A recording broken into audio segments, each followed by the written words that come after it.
In the last part of our program today, I would like to invite Build Change to present their session for the evening. Thank you. The stage is yours.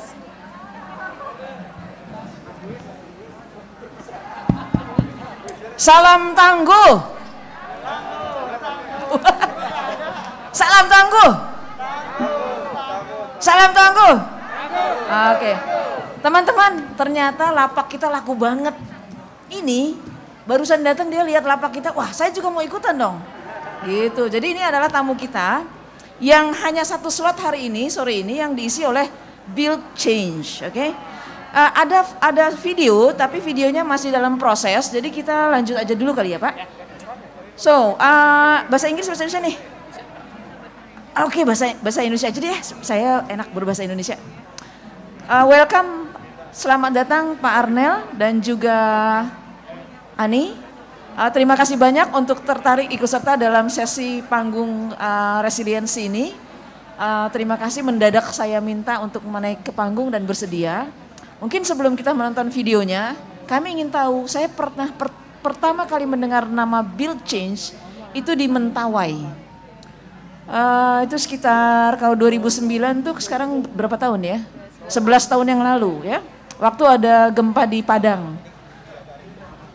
Kenapa namanya Build and Change gitu ya? Build Change. Bisa tolong dijelaskan apa itu Build Change? Silakan. Terima kasih sebelumnya Bu Tati dan tim di sini yang sudah memberikan kesempatan kami untuk ngobrol dan berbagi. Jadi agak dekat dan keras gitu. Oh iya.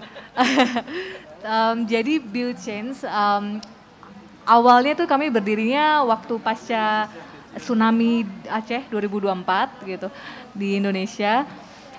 Kenapa namanya Build Change? Jadi sebenarnya build dan change. Jadi yang ingin kami pengen menjadi katalis untuk membangun perubahan di sektor terutama rumah dan sekolah untuk anak-anak. Gitu. Oke, jadi untuk konstruksi rumah dan sekolahan gitu ya, membangun ya.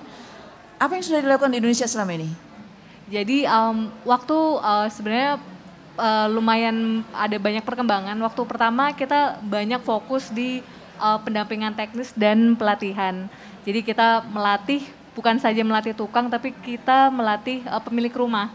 Kenapa kami melihat pemilik rumah itu kunci utama? Karena mereka yang paling punya kepentingan untuk rumahnya bisa kuat gitu. Karena kalau mungkin hanya tukang yang dilatih atau mungkin fasilitator yang dilatih, mungkin mereka nggak punya kepentingan yang secara emosional merasa sangat bertanggung jawab untuk membuat rumahnya aman. Tapi kalau pemilik rumah, mereka benar-benar, karena itu rumah yang akan mereka diami sendiri gitu. Menarik sekali, bagaimana pemilihan pemilik rumah yang dilatih itu? Jadi pertama sebenarnya karena waktu itu kita berangkatnya dari konteks post disaster, waktu pasca bencana gitu.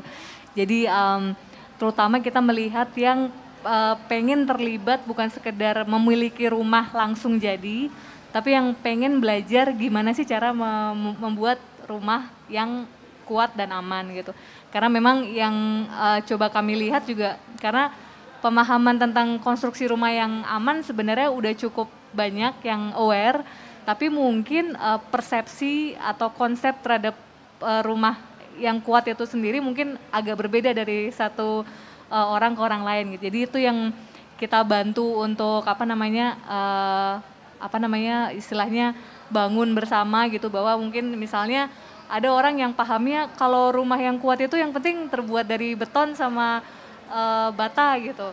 Oh mungkin sebenarnya belum tentu gitu, bisa jadi rumah yang bata dan beton sebenarnya mungkin lebih nggak aman kalau dibangunnya tidak benar gitu, dibanding rumah kayu yang dibangun dengan benar. Tapi juga sebaliknya, belum tentu rumah kayu lebih aman daripada rumah bata dan beton jika sama-sama tidak dibangun dengan benar. Jadi beberapa persepsi itu yang coba kita bangun ulang gitu. Jadi pemilihannya adalah ketika bencana terjadi, mereka harus membangun rumah, maka mereka dipilih siapa yang kemudian ikut pelatihan gitu. Betul. Siapa yang kita lihat benar-benar pengen terlibat dari awal hingga akhir, bukan sekedar pengen selesai atau lihat ujungnya aja udah punya rumah, pokoknya bikinkan saya rumah gitu. Sudah di mana aja di seluruh bencana di banyak bencana di Indonesia, di mana saja Build Change sudah melatih pemilik rumah untuk kemudian punya pemahaman dan mungkin kemampuan juga untuk melihat rumah yang kuat atau tahan bencana. Pertama jelas mulai dari Aceh pasca tsunami, kemudian waktu Padang juga, kemudian Mentawai.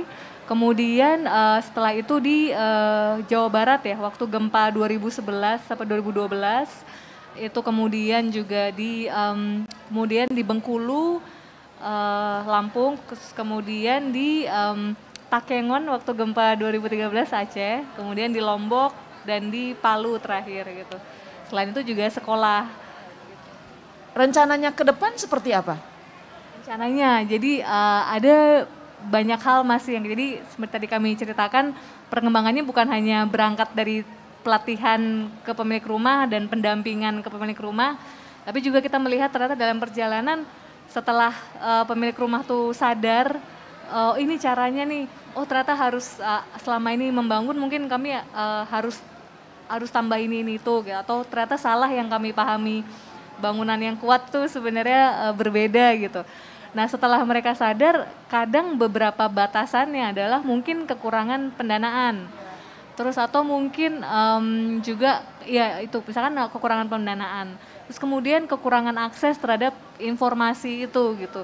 Nah jadi yang sedang kami kembangkan adalah salah satunya bekerja sama dengan koperasi dan juga teman-teman microfinance sama institusi pendanaan yang mungkin nanti kami kedepannya mau dengan bank juga gitu. Supaya lebih banyak yang mendorong di sisi safety-nya. Jadi nanti mungkin kita berharapnya akan lebih banyak pinjaman-pinjaman perumahan ataupun subsidi perumahan yang fokusnya di retrofitting rumah gitu. Jadi bukan hanya, kan kalau kita lihat kan ini pinjaman untuk renovasi rumah gitu, banyak gitu. Dan memang banyak orang yang fokusnya memang renovasi ya untuk perluasan atau untuk mempercantik, tapi masih sangat minim permintaan atau demand dan kesadaran dan supply dari para penyedia pendanaan itu untuk memperkuat rumahnya. Gitu. Ini menarik sekali karena masalah ketahanan rumah, konstruksi rumah atau bangunan itu kan sebetulnya permasalahan kronis di Indonesia. Apa rencana Build Change? Karena gini, dengan pelatihan, kemudian dengan bantuan saat bencana, kemudian kita melihat bagaimana kebijakan pemerintahnya sendiri gitu loh. Apakah ada juga upaya-upaya supaya dari sisi pemerintahnya juga itu kemudian ada regulasi atau ada hal lain yang memastikan bahwa untuk membangun rumah atau bangunan terutama di komunitas itu mereka difasilitasi untuk memiliki pemahaman itu. Yang kedua bisa nyambung ke microfinance atau dengan koperasi atau dengan bank. Apakah ada arah ke sana? Sangat, dan itu yang kalau dari tadi pertanyaan dari sisi bagaimana pemerintah saat ini ya. Nah untuk dari sisi policy-nya atau kebijakan perumahan yang ada, sebenarnya pemerintah melalui Kementerian Perumahan itu sudah punya program subsidi perumahan untuk peningkatan rumah existing. Jadi namanya BSPS atau Bantuan Stimulan Perumahan Swadaya. Nah itu udah dari sejak 2006 digagas oleh Kementerian Perumahan. Dan itu menyasar 3 hal, aspek kecukupan ruang, jadi dengan subsidi itu bisa memperbesar rumahnya. Terus kedua dari aspek kesehatan, jadi sirkulasi mungkin udara, ventilasi ditambah, terus sirkulasi kemudian supaya lebih lapang dan segala. Terus yang ketiga ternyata mereka juga memasukkan unsur safety, aspek ke struktural. Nah, jadi sebenarnya dari sisi kebijakan ada program dari pemerintah yang sudah ada untuk menyasar itu. Cuman mungkin tinggal kita dorong untuk lebih optimal. Karena yang kita lihat sekarang memang Build Change sempat diminta untuk melakukan studi oleh Kementerian Perumahan dan World Bank tentang program itu. Dan ternyata memang ditemukan dari yang sudah menerima subsidi, hampir semuanya comply atau menuruti aspek kecukupan ruang, perluasan dan ventilasi, tapi masih sedikit yang mau memenuhi sisi safety atau struktural gitu. Jadi mungkin itu advokasi berikutnya. Plus juga kemungkinan hambatannya juga di masalah jumlah subsidinya mungkin yang perlu kita juga dorong lebih. Pertanyaan berikutnya sebetulnya ketika dikatakan ada subsidi perumahan BSPS, itu targetnya itu siapa? Karena kita baru mendengar, kita belum pernah mendengar ini. Siapa targetnya? Kalau dari kebijakan yang kami baca itu memang menyasarnya dari kelas menengah ke bawah dan kelas bawah ekonomi, secara ekonomi. Itu pertimbangan pertama gitu. Jadi dari sisi aspek sosioekonominya di situ. Tadi saya bertanya rencana kedepannya ini belum terjawab nih. Rencana kedepannya seperti apa sebetulnya? Dari build change, iya. Dari sisi advokasi, dari sisi program, dari sisi hal lainnya, silakan. Jadi dari yang tadi untuk kami yaitu pertama tadi financing. Jadi untuk apa kita kan pengen tadi seperti kami sebutkan kami pengen menjadi katalis dan advokat untuk rumah yang resilient gitu ya. Nah itu tadi ada 3 aspek yang mau kami sasar. Pertama dari sisi demand, supply, kemudian dari sisi financing. Nah jadi yang mau kami sasar sebenarnya ketiga-tiganya penting gitu. Tapi memang semuanya berangkat dari demand. Demand itu dalam arti kita harus mau atau harus ada yang demand untuk mau punya rumah kuat. Jadi kalaupun sebenarnya kebijakan pemerintah udah ada menyediakan subsidi, tapi dari masyarakatnya kita ya nggak meminta atau nggak ada keinginan atau panggilan atau kayaknya nggak perlu-perlu amat, itu juga kebijakan juga nggak akan berjalan maksimal. Jadi memang demand memang kunci sih. Jadi itu caranya mungkin stepnya ya dari kita sama-sama dorong kesadaran bareng-bareng untuk satu hal bahwa setiap bencana terjadi itu selalu sektor rumah yang terbesar mengalami kerugian, baik dari sisi jumlah yang meninggal, korban jiwa maupun dari sisi ekonomi. Rumah selalu jadi yang sektor paling jatuh gitu. Tapi dari yang concern kami itu selalu diadres atau sektor itu selalu kayak hanya diselesaikan untuk post disaster. Setelah itu bangun ulang post disaster, padahal itu cost-nya berulang terus gitu. Jadi mungkin jadi kunci kami sebenarnya pengen memberhentikan siklus mungkin siklus losses itu ketika bencana terjadi gitu. Mengurangi pada akhirnya pengen menyetop kerugian yang timbul akibat rusaknya rumah gitu ya. Karena sebenarnya itu sangat bisa dihindari gitu. Menarik karena sekali. Dari yang kami lihat dengan skala Richter yang 6 atau 7 itu dalam beberapa titik tidak seharusnya mengalami kerusakan yang seperti itu. Dan itu ternyata kami temukan ya karena tulangannya hanya dipasang 2 atau 3 ataupun dipasang udah, tapi sambungannya antara kolom dan dinding tidak ada sambungan. Jadi kita sering mendengar cerita waktu kami datang bahwa orang itu meninggal karena ketiban dinding batanya. Padahal kan itu sebenarnya sangat bisa kita hindari bareng-bareng kalau ada koneksi yang kuat antara dinding sama kolom dan segala macam. Jadi sebenarnya lumayan banyak yang bisa kita lakukan untuk menyetop siklus kematian dan kerugian akibat bencana. Pertanyaan terakhir saya, Indonesia 270 juta orang, kalau misalnya setiap 4 orang punya satu rumah, berarti sekian juta orang yang punya rumah. Kalau kita perkirakan misalnya yang paham itu hanya sekitar katakanlah 20%, 30% gitu ya. Bagaimana Bilchain melihat Indonesia untuk kemudian bisa mengadvokasikan hal-hal baik yang sebetulnya sangat penting diketahui karena memang bangunan yang menyebabkan kematian ataupun juga luka-luka. Apa yang akan dilakukan dengan tantangan jumlah penduduk yang sangat besar, jumlah rumah yang sebetulnya harus diadvokasi gitu? Dari saya nanti mudah-mudahan nanti Pak Arnel akan bisa menambahkan terakhir. Nah tadi dari aspek demand ya Pak, kemudian dari supply dan dari financing. Financing kita tadi udah jelaskan bahwa mungkin pendanaan itu setelah kita mulai sadar atau pendanaan itu ada gitu. Tapi sebenarnya tadi saya mau fokus di teknologi itu kenapa penting. Jadi mungkin pemerintah Indonesia misalkan sekarang udah punya Inaris ya. Di mana Inaris itu dengan Inaris kita udah bisa udah bisa mengetahui rumah kita nih di level resiko apa sih gitu. Katakanlah saya ternyata rumah saya di level gempa yang tinggi atau sedang gitu. Oke.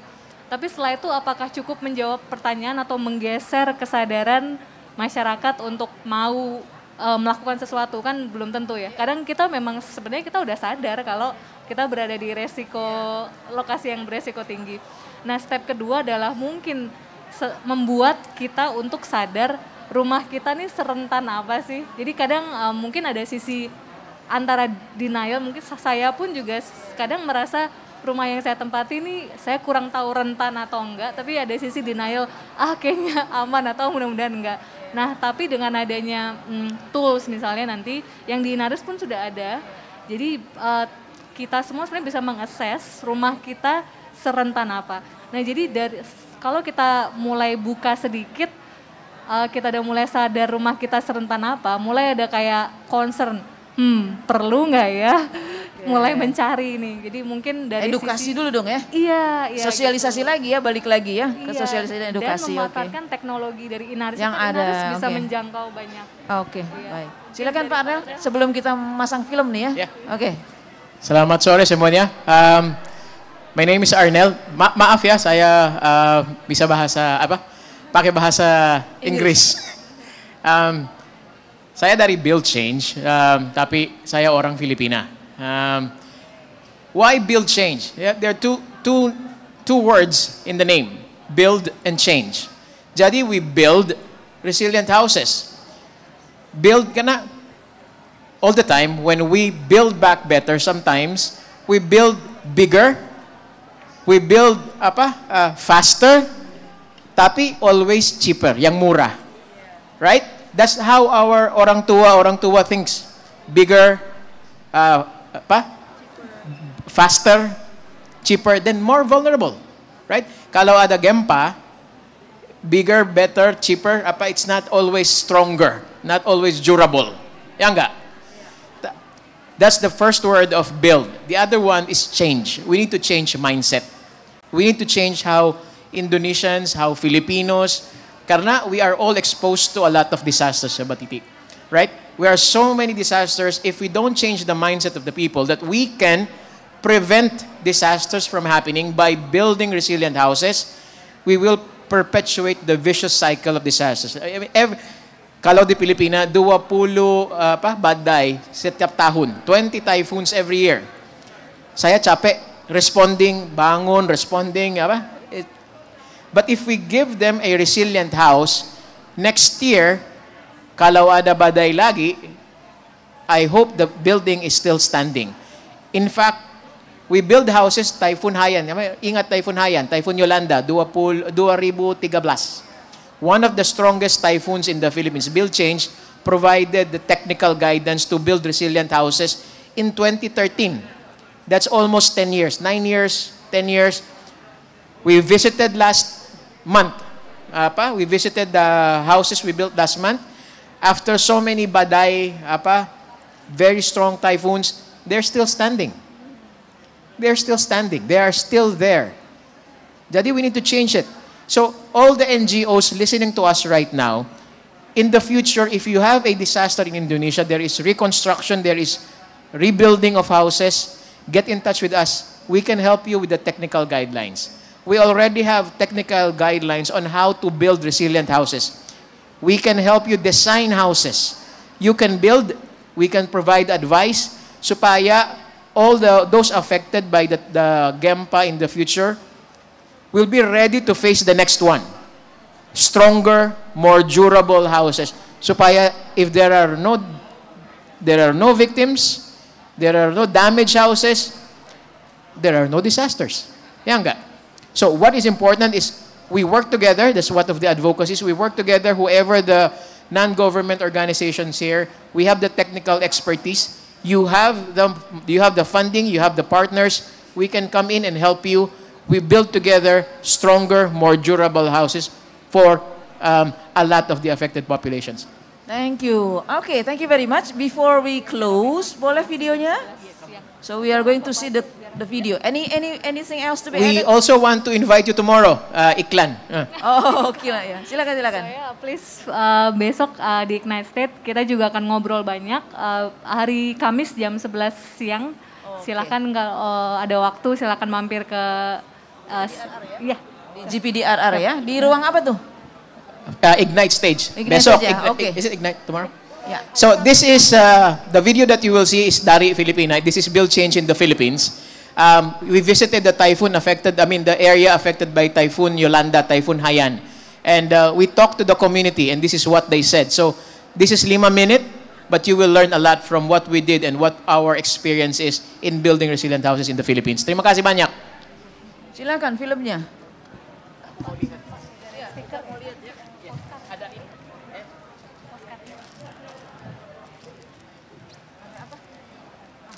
Udah nih beres nih. Filmnya dulu ya. Udah filmnya dulu. Filmnya bisa kah?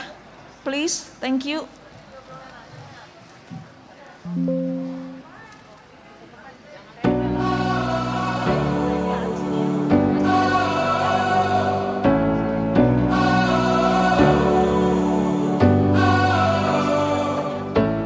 Pinakamalaking naitulong po ng Build Change sa amin, pagkakaroon namin ng bahay. Kung sa amin lang, di namin siguro kakayaning magkaroon ng bahay na ganun. Hindi na po kami takot sa anumang darating na kalamidad. Alam namin na matibay yun. Kasi alam namin safe na kami dun sa bahay. Sabi ko nga, habang nakatayo itong bahay, hindi ko maaaring kalimutan yung Build Change.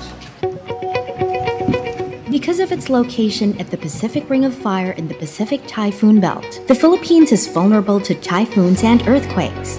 With climate change exacerbating the number and severity of typhoons in the country, Build Change Philippines has taken the path towards preventive measures to build better before disaster strikes.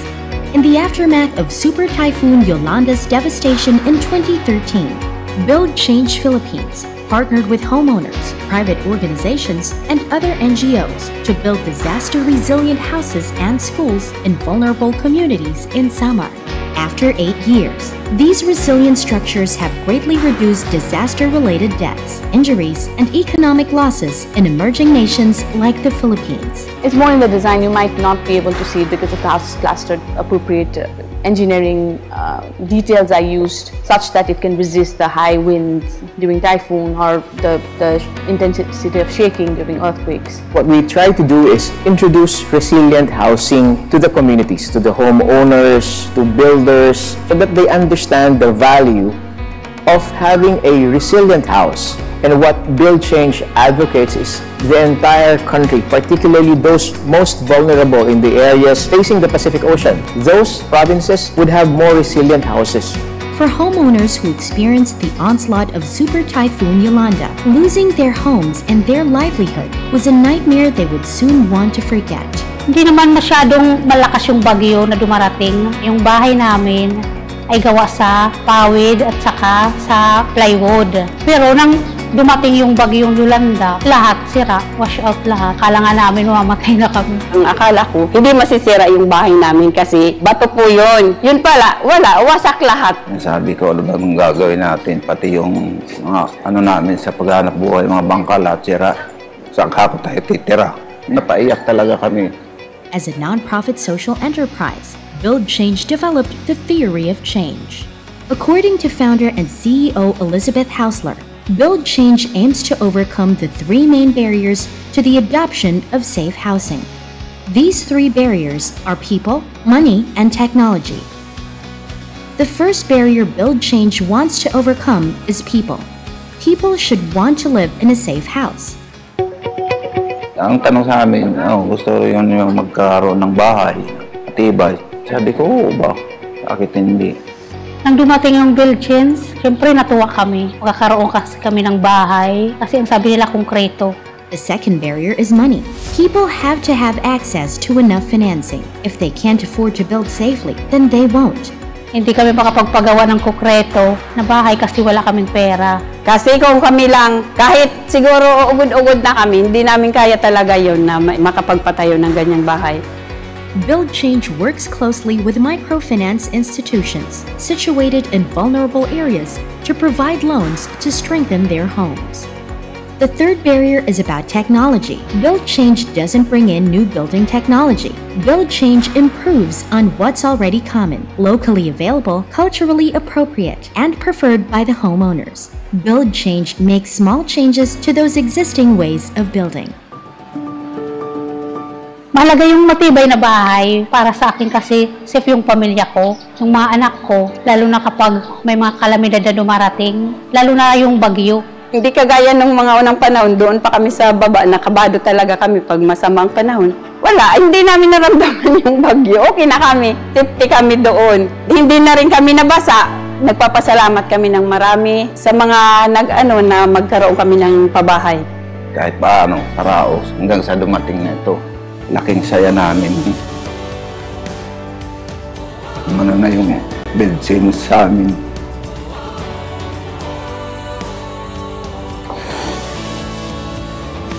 Napakalaking bagay ito sa amin.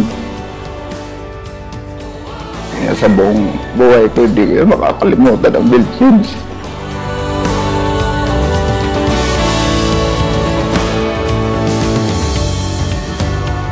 What is more evident is that super typhoons are becoming more frequent, and it is important for us to be able to have safer structures when we have stronger, more powerful typhoons in the future. And that's what Build Change wants, to be able to advocate and scale up our dream of having a safe home for every Filipino.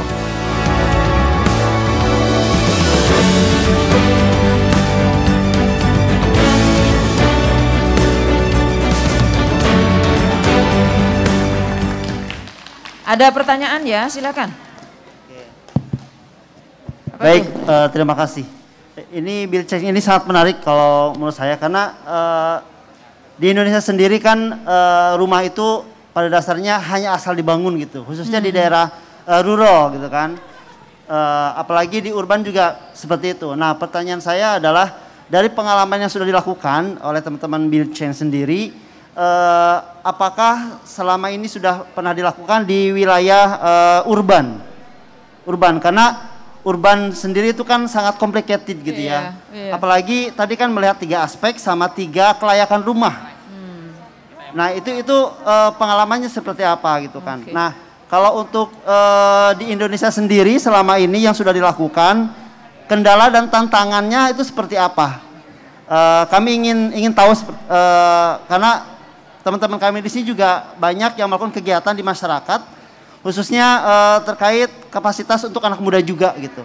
Itu sih pertanyaan dari saya. Terima kasih Mbak Titi. Sok, silahkan dijawab langsung. Terima kasih, pertanyaannya bagus banget. Untuk urban sendiri konteksnya, kalau dari pengalaman kami sejauh ini kebetulan di Indonesia belum pernah. Tapi di Filipina kita udah pernah sedang melakukan itu juga. Tapi dari yang kami pelajari memang kalau bedanya rural dengan urban tuh memang limitationnya atau batasannya lebih di... Kurang deket nih mic-nya. Oh iya, batasannya untuk urban tuh benar-benar lebih di kecukupan ruang ya. Jadi gimana caranya kita dengan lahan yang ada, tapi bikin itu rumah lebih kuat gitu. Nah menariknya adalah sebenarnya di urban tantangannya sedikit lebih berbeda atau malah mungkin sedikit lebih ringan karena tidak ada dorongan untuk memperluas ruang, tapi lebih gimana membuat itu ruang lebih efisien gitu dengan ini yang ada gitu. Jadi retrofit sebenarnya sangat cocok dilakukan di urban, iya gitu. Jadi dan pertama itu, kedua saya sangat berterima kasih kenapa pertanian urban diangkat karena sebenarnya menurut perkiraan tuh mayoritas mungkin hampir mendekati 70% populasi Indonesia mungkin sekitar 3 tahun lagi sekitar 2025 tuh bakal ada di urban area. Dan yang menariknya, urban area itu kalau nggak salah sekitar 60% ada di resiko gempa menengah hingga tinggi. Jadi kebayang tekanan atau pressure-nya kota untuk bikin rumah yang quality, yang bagus gitu. Jadi memang bagus banget, concernnya kita sebenarnya memang harus mulai banyak juga fokus di program-program yang di sektor kota gitu. Itu satu. Terima kasih banyak, pertanyaannya bagus. Sudah selesai, ternyata saya diingatkan oleh MC. Teman-teman sekalian, satu pesan kali ya. Mari kita mulai memikirkan rumah kita. Amankah rumah kita? Silakan, terima kasih. Okay, thank you very much, Build Change, for sharing such an amazing initiative.